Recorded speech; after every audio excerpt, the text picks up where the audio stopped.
All right, another episode of 3 lessons that I've learned from 3 mistakes that I've made. If this is the first time you're watching one of these kinds of videos on my channel, briefly explain the concept to you here. It won't take too long. So pretty much what I do is I go through 3 mistakes that I've made personally, and I explain the outcomes and how my mistakes can be applicable to you. So hopefully through learning my mistakes and the lessons that I've learned from said mistake, you'll be able to either not make my initial mistake or, better yourself through vicariously learning through me. Yeah, without further ado, because I value your time and I know you've probably got a bunch of other stuff to get on with in your day, I'll get straight to it. First one is to never sacrifice your sleep. Now, this is a big thing for most people and for me. There was a time where I was gaming 12 hours a day.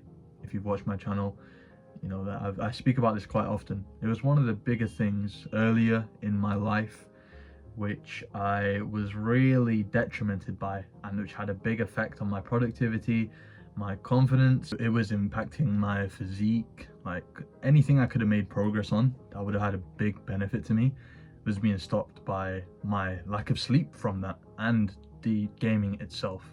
But I think more so now that I'm looking back on it, probably the lack of sleep had the bigger effect, because when you have like a late night, you're more likely to wake up later in the morning, right? I mean, it's just, the way things usually go. So that feeds into a cycle of, okay, late morning. So then you're gonna be tired later in the day, so you're gonna go to bed later, and then you're gonna wake up late again, and then it just keeps going and going and going.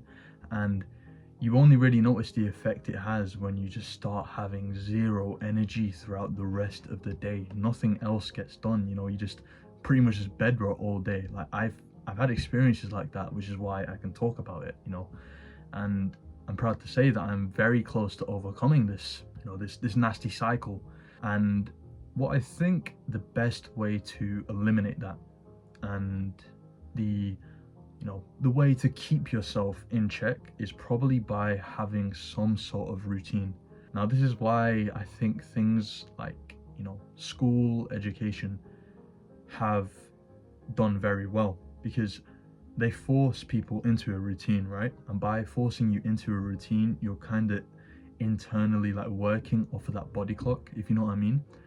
So, I mean, you can probably relate to this. Like, whenever you have like a school holiday, that 2 weeks off, you're probably sleeping in late, you're probably waking up late, and reason being is because you're not in that routine anymore. You don't have to wake up at 8 or 9 to go to your class or anything like that. You have to stay consistent, but that stuff doesn't happen when you're off. So it's something you have to force upon yourself sometimes. Now, whatever that be through, I don't know, creating your own to-do list, creating your own like routine that you follow every single day. Maybe that's your way of doing it, but you have to force it upon yourself, because when you're relying on things externally to do it for you, then that cycle feeds into it. And I'm sure if you're pretty familiar with like these science-based podcasters and stuff, like people like Andrew Huberman, for example, you're probably very aware of the effect things like this can have on your lifespan, for example, not just productivity, but things later down the line as well. Something you have well within your control to control. So yeah, I think it should be a lot of people's utmost priority within most things that you do, because it forms the foundation for everything else that you're going to do in your day, no matter what. The intensity of your workout depends on it. The amount of work you get done depends on your sleep. So focus on that, make it a big priority. Keeping that same sleep routine, your body will get used to it. It literally takes like 3 days, I promise. It's not something you have to commit to for ages.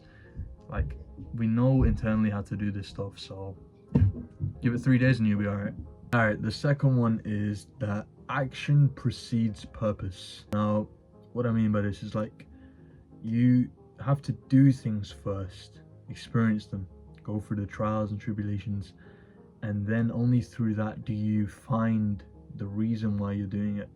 obviously, before you're doing something, you might already have a good reason to do it. It depends on how much, introspection you've done before you've started to do this thing first. And depending on what type of person you are, maybe you're able to find that. Maybe you're able to give yourself a very strong reason slash motivator for you to do this thing before you actually do it. And if that's the case, then great. You can continue to do that, seeing as it works for you. But I think for the most part, for me, for a while, I kind of lacked a lot of purpose to do something initially, and that kind of stopped me from doing a lot of things which I would have liked to do. Because let's take training, for example.